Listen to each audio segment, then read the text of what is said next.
Cristo segundo Lucas.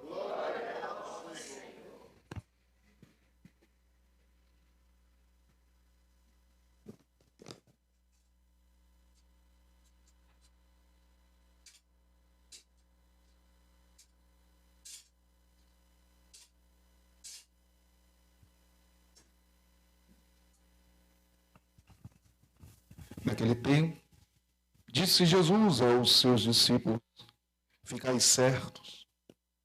Se o dono da casa soubesse a hora em que o ladrão iria chegar, não deixaria que arrombasse a sua casa. Vós também ficais preparados, porque o Filho do Homem vai chegar na hora em que menos o esperardes. Então Pedro disse: Senhor, tu contas esta parábola para nós ou para todos? E o Senhor respondeu: quem é o administrador fiel e prudente que o Senhor vai colocar à frente do pessoal de sua casa para dar comida a todos na hora certa? Feliz o empregado que o patrão, ao chegar, encontrar agindo assim. Em verdade, eu vos digo, o Senhor lhe confiará a administração de todos os seus bens. Porém, se aquele empregado pensar: meu patrão está demorando, e começar a espancar os criados e as criadas, e a comer, a beber, a embriagar-se, o senhor daquele empregado chegará num dia inesperado e numa hora imprevista. Ele o partirá ao meio e o fará participar do destino dos infiéis. Aquele empregado que, conhecendo a vontade do Senhor, nada preparou, nem agiu conforme a sua vontade, será chicoteado muitas vezes. Porém, o empregado que não conhecia esta vontade e fez coisas que merecem castigo será chicoteado poucas vezes. A quem muito foi dado, muito será pedido. A quem muito foi confiado, muito mais será exigido. Palavra da salvação.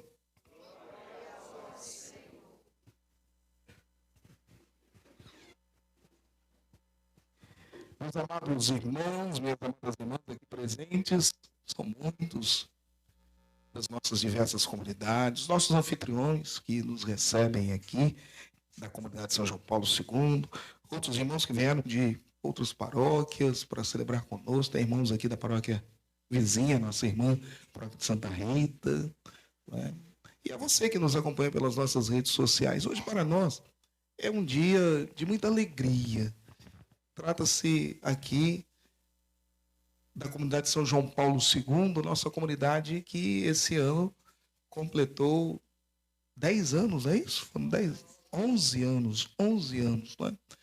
Comunidade que, apesar né, desse 11 anos, já é um tempo significativo, mais de uma década, mas é uma comunidade que já, desde o seu início da sua história, apresenta sinais visíveis da presença de Deus, do trabalho apostólico. Uma comunidade pequena, poucos operários, né? Aliás, são raras as comunidades que têm muitos operários, mas nem por isso deixa de fazer aquele trabalho que o Senhor nosso Deus, não é, nos confiou.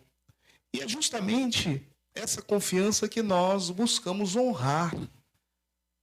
Não como este empregado, né, colaborador, que recebeu uma responsabilidade de gerir, né, a casa do seu patrão, gozava de uma confiança, tinha um controle de tudo, tinha os meios, inclusive, para fazer uma boa administração e, no final, obviamente, não prestou contas daquilo que era devido ao seu patrão. E tudo tem uma consequência.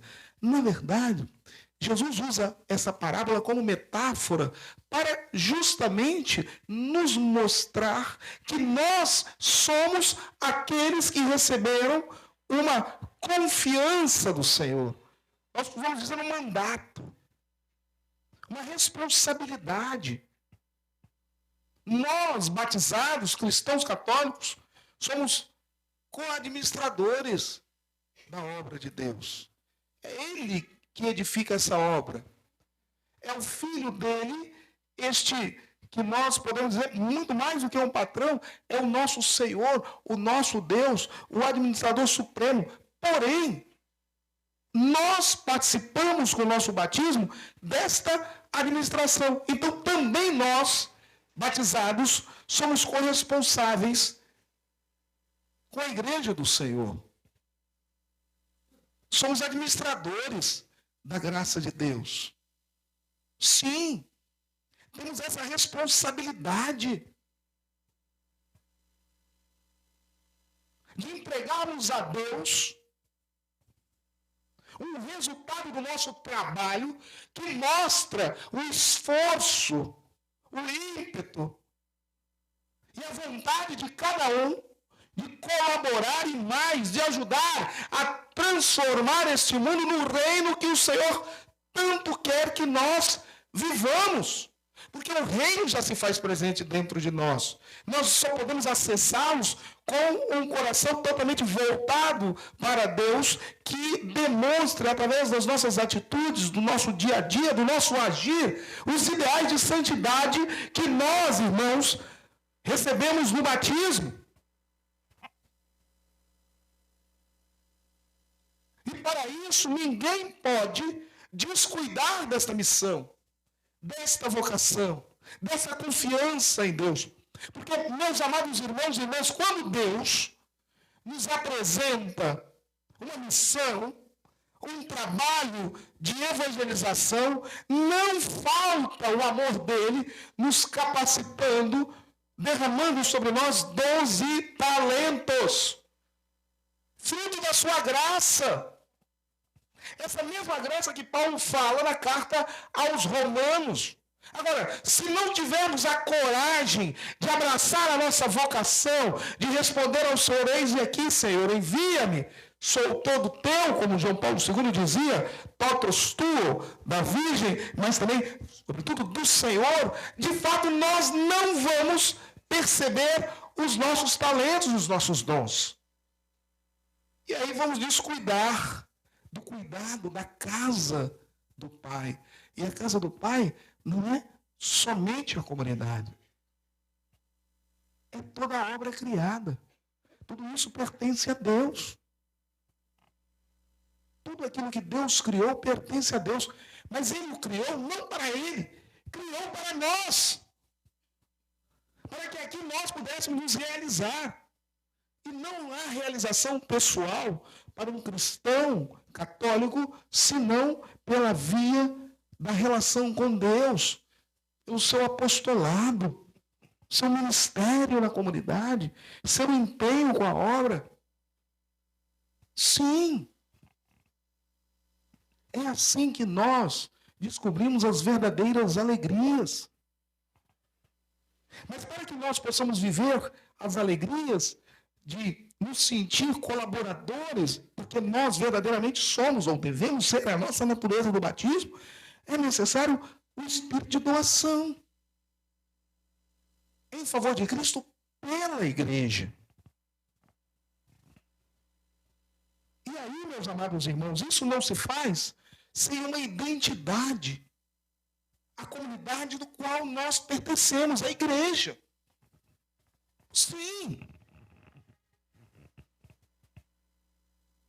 É convictos da nossa identidade, do nosso ser Cristo, ou seja, o nosso ser que vive em Cristo, e já não somos nós que vivemos, mas é Ele que vive em nós, do nosso ser eclesial enquanto igreja.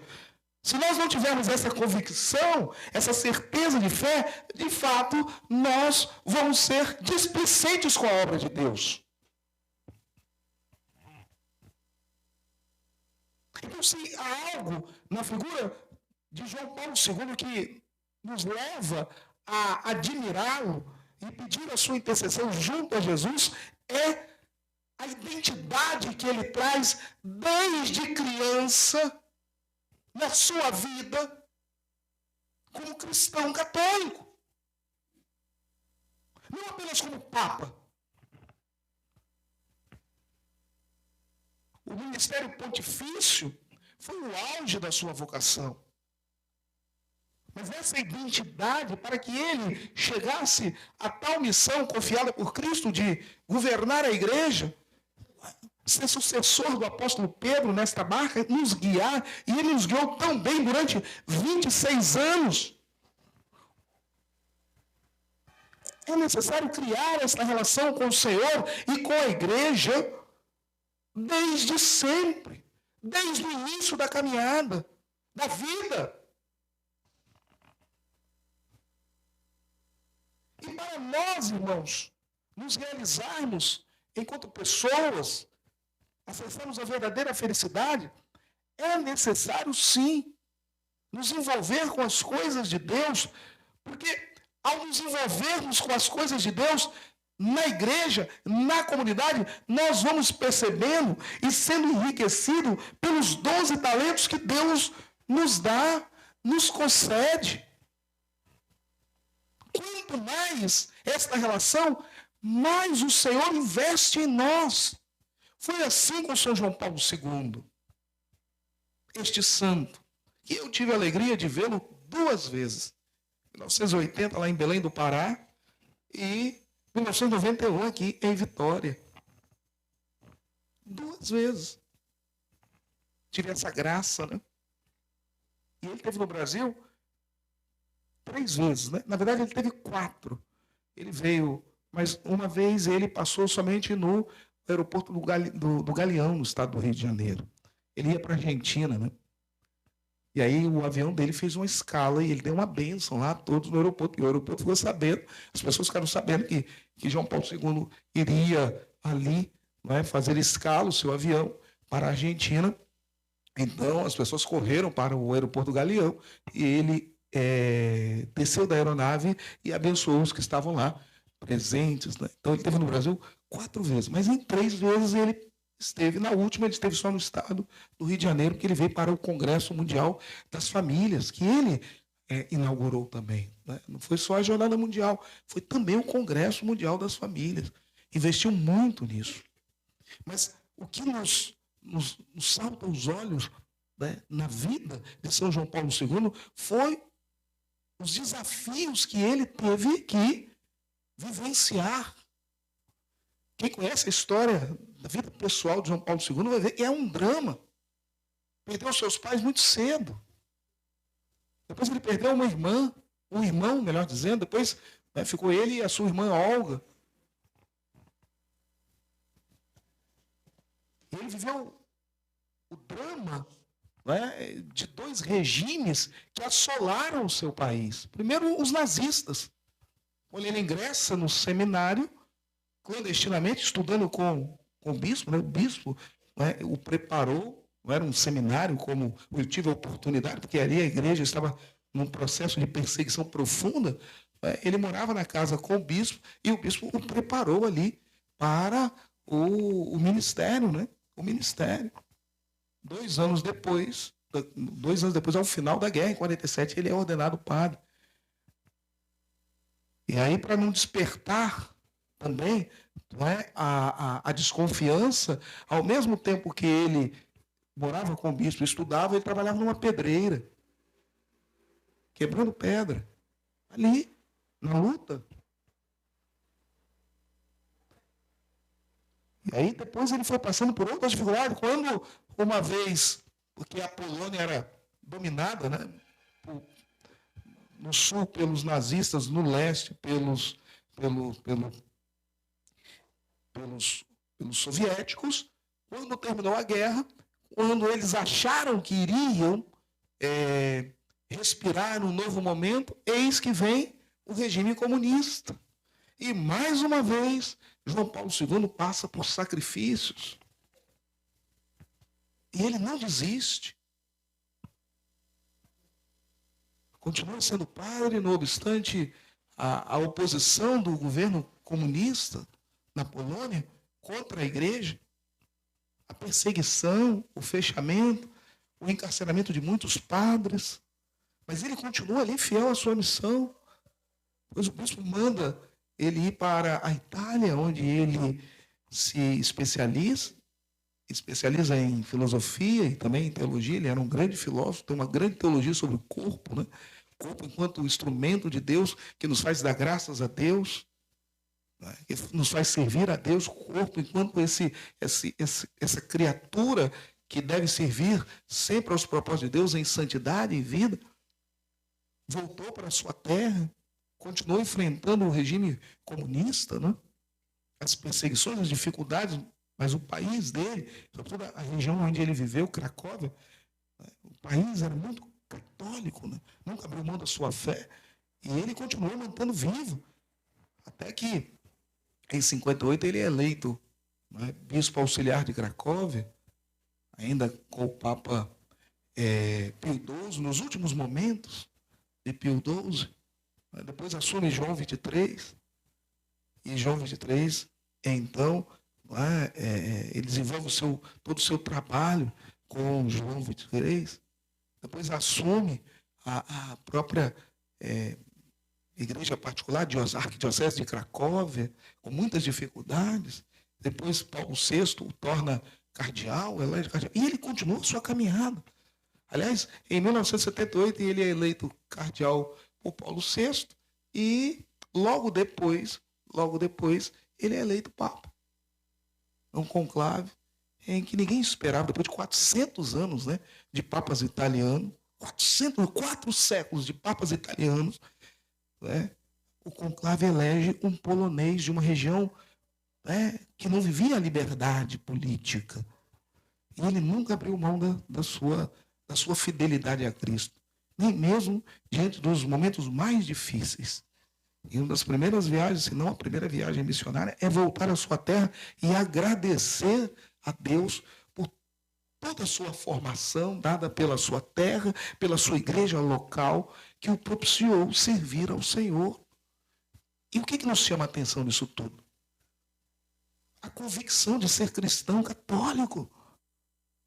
É de homens e mulheres assim, como São João Paulo II, que nós precisamos. Para que as pessoas possam assumir hoje uma missão mínima que seja na igreja, muitas vezes nós temos que implorar. E as pessoas, muitos dizem, eu não tenho tempo. Eu não tenho dom. Eu tenho medo. E quando eu vejo situações como essa, me passa na cabeça e no coração 2 situações. Ou não tem convicção, ou não quer passar pelo sacrifício, ou não quer se doar. Ou não tem convicção, ou não quer sacrificar-se e doar-se pela igreja.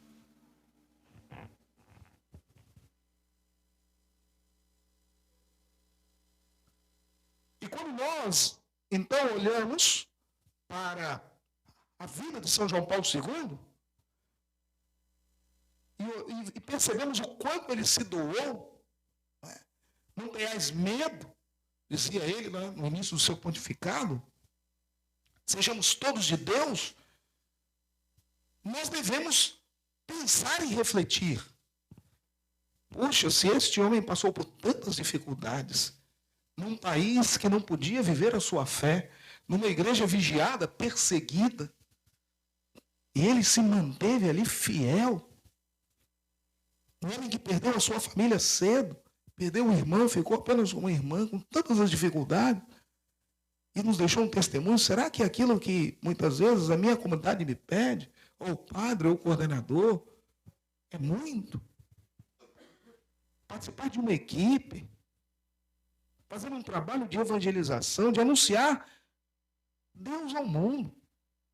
Não é vender um plano de saúde, nada contra. Quem vende, vive disso. Não é um trabalho, vamos dizer assim, pesado, como ele fez na pedreira, não. Não é trabalhar no call center, atendendo milhares de ligações por dia. Não, é um trabalho que requer entrega, doação, mas é um trabalho que leva a palavra, a experiência de Jesus ao outro. Será que, por si só, aquele que se doa na cruz e que tem um servo como esse, não merece a minha entrega, a minha doação? O meu sim? um pouco do meu tempo, e que vai me fazer um bem muito grande, que vai me santificar e vai santificar a igreja, a minha família.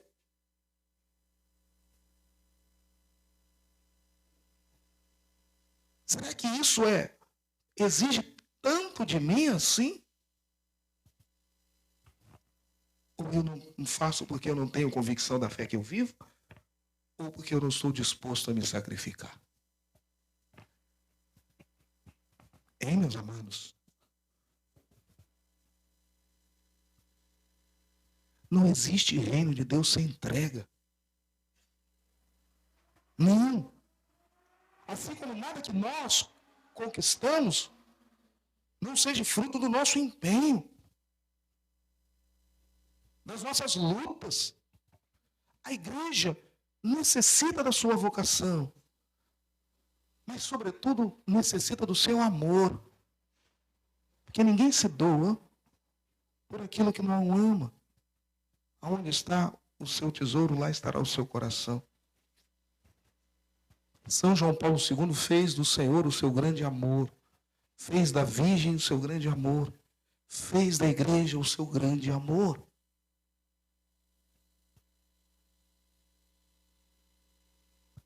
Administremos bem a graça de Deus, nos diz Paulo. Administre bem os dons que Deus lhe deu. Não só negue, nem a Deus e nem a igreja. E descubra as verdadeiras alegrias e felicidades que a sua vocação, dom de Deus, pode lhe proporcionar. Não há alegria, irmãos, sem sacrifício, sem entrega. Não há reino de Deus se nós não mostrarmos às pessoas o quanto esse Deus se faz presente. Olhamos para a vida de São João Paulo II e possamos dizer como ele: sou todo seu. Dizia isso a Virgem. Disse isso a vida toda ao Senhor. Esse todo seu de Deus, de São João Paulo II, esse totus tuo a Maria, ele o viveu como devemos viver na comunidade, na igreja. Em comunidades como essa aqui, pequena, mas rica na graça de Deus. Comunidade que tem muitas necessidades, mas os que aqui estão o fazem por amor, porque entendem a alegria da sua vocação. Comunidade que, para estar aonde estamos, houve muitos que trabalharam e que continuam trabalhando. Comunidade que não quer crescer simplesmente na edificação de um templo, não. Uma comunidade que deve crescer na edificação da comunhão, da unidade entre os irmãos, na pertença. É óbvio, amanhã nós estamos planejando, se Deus quiser, para o ano que vem, o início das obras do nosso templo. Mas isso não muda nada. Não muda nada.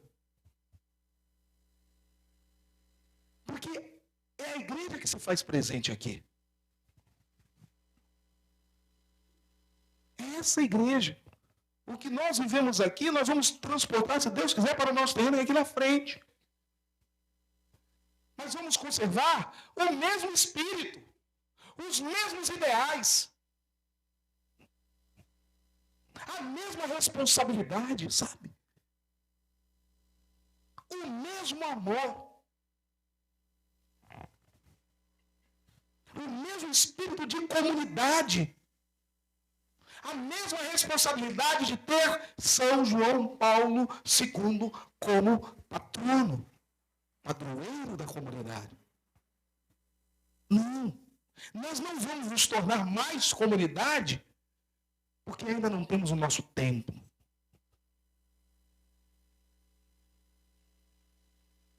esse espaço aqui, para nós, é tão sagrado quanto o templo que nós desejamos edificar. Porque não é somente um ambiente físico. Não. É um lugar onde os irmãos e irmãs se reúnem para viver a sua fé, para viver o seu apostolado. O templo é mais um incentivo para nós podermos oferecer uma estrutura ainda melhor para a comunidade. Mas aqui, a nossa responsabilidade é a mesma. A nossa condição de igreja é a mesma. A nossa espiritualidade é a mesma. O nosso sentimento de apreço pelo irmão é o mesmo. A Eucaristia que nós celebramos aqui é a mesma que é celebrada no Vaticano, em Cracóvia, nos rincões da Amazônia, nas aldeias indígenas, nos grandes centros, nas comunidades africanas, asiáticas, sim, embaixo de uma árvore, de uma mangueira. É a mesma Eucaristia. É o mesmo Senhor. É a mesma igreja. Que requer, que necessita de cuidado, de empenho, de entrega, de sacrifício, mas que nos traz muita alegria, muita felicidade e muitas realizações. Tudo isso porque nós buscamos ter na nossa vocação os mesmos ideais que São João Paulo II teve pelo Senhor. Nos ensine, São João Paulo II, a ser todo do Senhor, todo da Virgem, todo para e da igreja. Igreja que tu amastes desde o início da sua vida e que continua no alto dos céus, intercedendo por comunidades como essa aqui, que se fazem presente e que mantém vivo o legado que recebestes do Senhor. Que Deus nos abençoe, que essa comunidade seja cheia de fé, esperança, unidade, comunhão, alegria e paz. Louvado